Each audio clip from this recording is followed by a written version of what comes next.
आज के इस लोकार्पण और शिलान्यास कार्यक्रम में मंच पर उपस्थित प्रदेश सरकार में मेरे वरिष्ठ सहयोगी कृषि मंत्री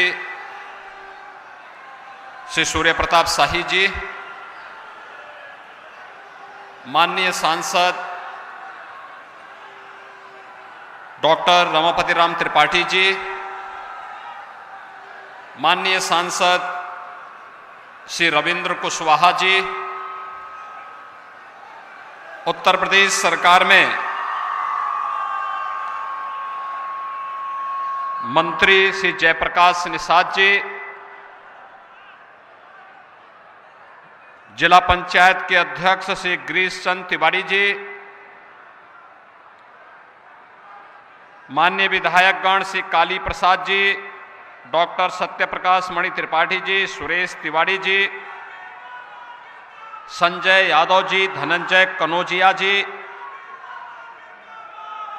अनूप गुप्ता जी, अंतर्यामी सिंह जी, नीरज शाही जी, राजकुमार शाही जी, राधेश्याम सिंह जी, जयनाथ कुशवाहा जी, राघवेंद्र वीर विक्रम सिंह जी और भारी संख्या में आज के इस लोकार्पण और शिलान्यास कार्यक्रम के साथ जुड़े हुए सभी उपस्थित भाइयों बहनों, आज यहां पर एक और हम लोगों ने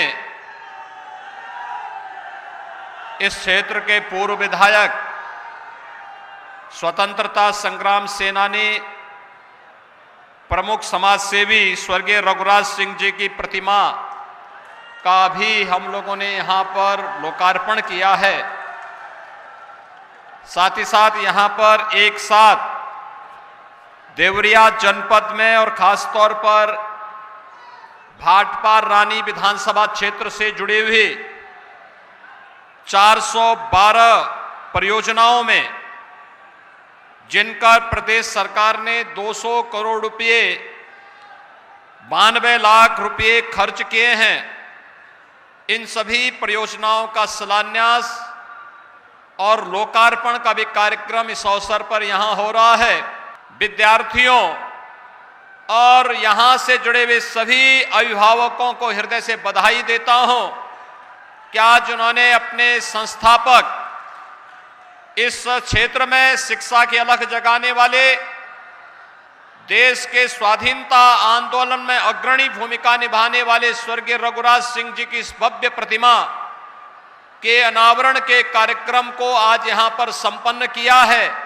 और मैं इसके लिए, मुझे इस कार्यक्रम में सहभागी बनाने के लिए इस संस्थान से जुड़े हुए श्री राघवेंद्र वीर विक्रम सिंह जी को विशेष रूप से धन्यवाद देता हूं कि इन्होंने इस भव्य कार्यक्रम के साथ मुझे जोड़ा है और मैं भारत माता के इस महान सपूत को अपनी विनम्र श्रद्धांजलि भी अर्पित कर सकूं। भाइयों बहनों, मैं बधाई देता हूं देवरिया जनपद के आप सभी उपस्थित नागरिकों को, क्योंकि ये 200 करोड़ रुपए की 412 जो परियोजनाएं हैं, ये वे परियोजनाएं हैं जो इससे पहले हुई योजनाओं से अलग हैं। आप याद करिए, अभी 25 अक्टूबर को देवरिया जनपद को एक मेडिकल कॉलेज दिया गया है।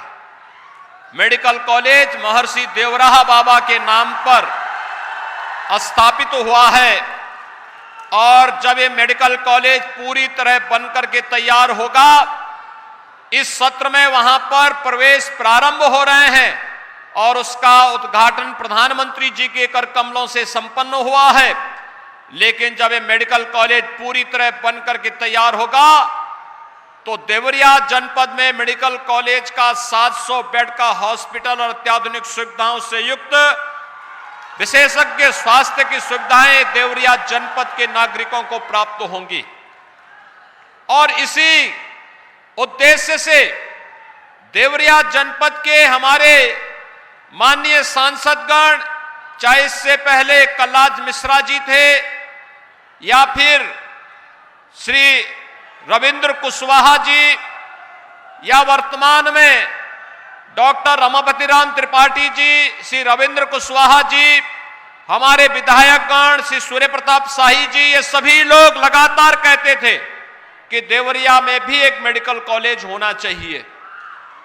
भाइयों बहनों, देवरिया में मेडिकल कॉलेज बने, एक सपना था। लोगों को लगता ही नहीं था कि यह सपना साकार भी होगा।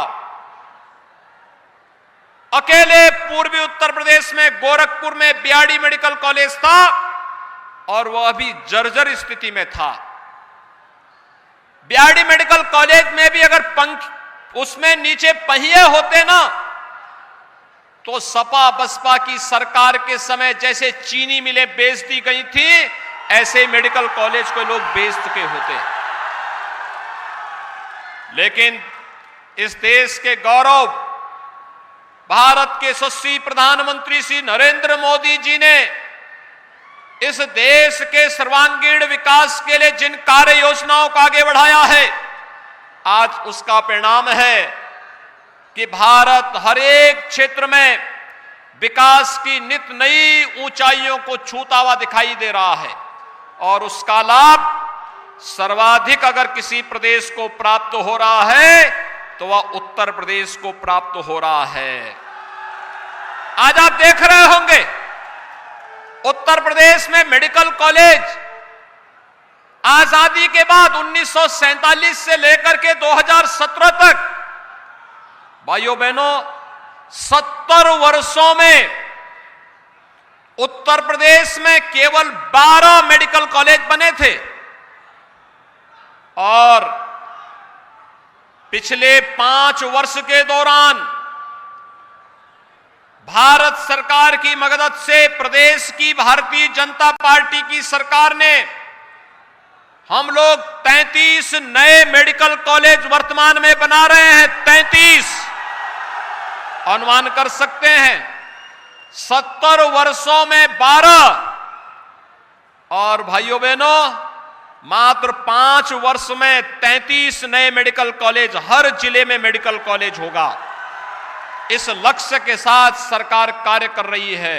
और गोरखपुर में तो बीआरडी मेडिकल कॉलेज में सुपर स्पेशलिटी ब्लॉक की स्थापना हुई है और साथ साथ all India institute of medical sciences का भी स्वयं एम्स, जिसके लिए दिल्ली जाना होता था, वो गोरखपुर में ही आ गया है। गोरखपुर में अगले महीने प्रधानमंत्री जी उसका उद्घाटन करने जा रहे हैं।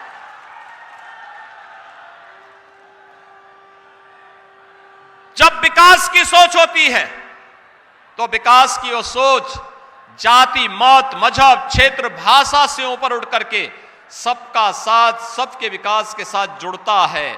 और आज जो विकास की 412 परियोजनाओं का यहां पे लोकार्पण और शिलान्यास का कार्यक्रम हो रहा है, इसमें भाइयों बहनों उसकी एक लघु झलक भी देखने को मिल रही है। इसमें सड़क भी है, बिजली की परियोजनाएं भी हैं, स्वास्थ्य की सुविधाओं से जुड़े हुए प्रोजेक्ट भी हैं, सड़क से जुड़े हुए प्रोजेक्ट भी हैं, शिक्षा से जुड़े हुए परियोजनाएं भी हैं, और साथ साथ भारत के आन मान और शान के प्रतीक, भारत की आजादी के लिए अपना सर्वस्व न्यौछावर करने वाले देश के महान स्वतंत्रता संग्राम सेनानियों के प्रति सम्मान का भाव भी है।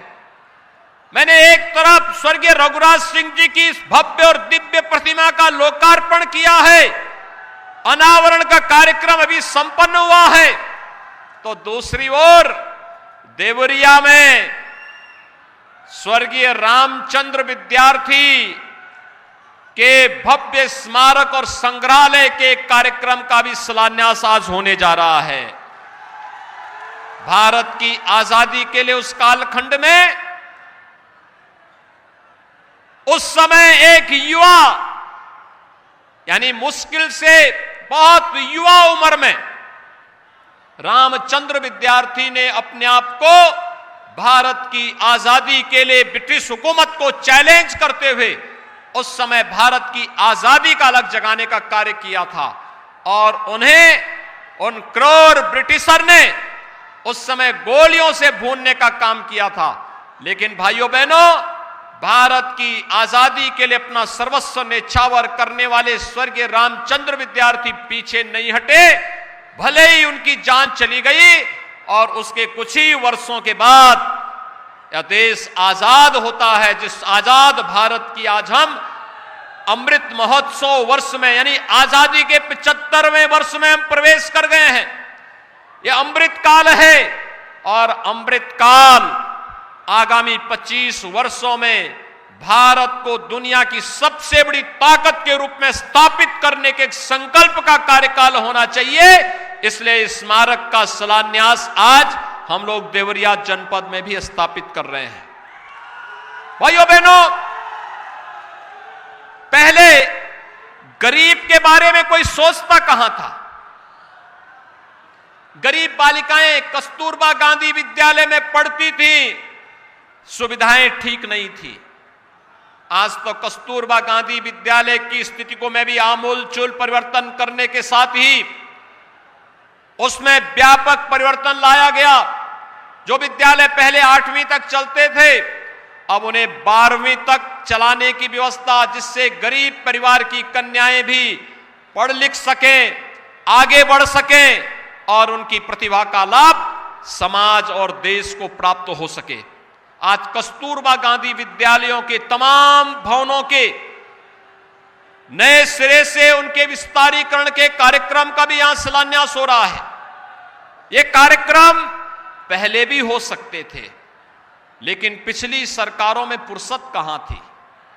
भाइयों बहनों, मैं आपसे जानना चाहता हूं, आपने पिछली बार भी यहां पर समाजवादी पार्टी का विधायक दिया, समाजवादी पार्टी की सरकार थी। क्या उस समय 12 से 17 के बीच क्या इस क्षेत्र में बिजली आती थी?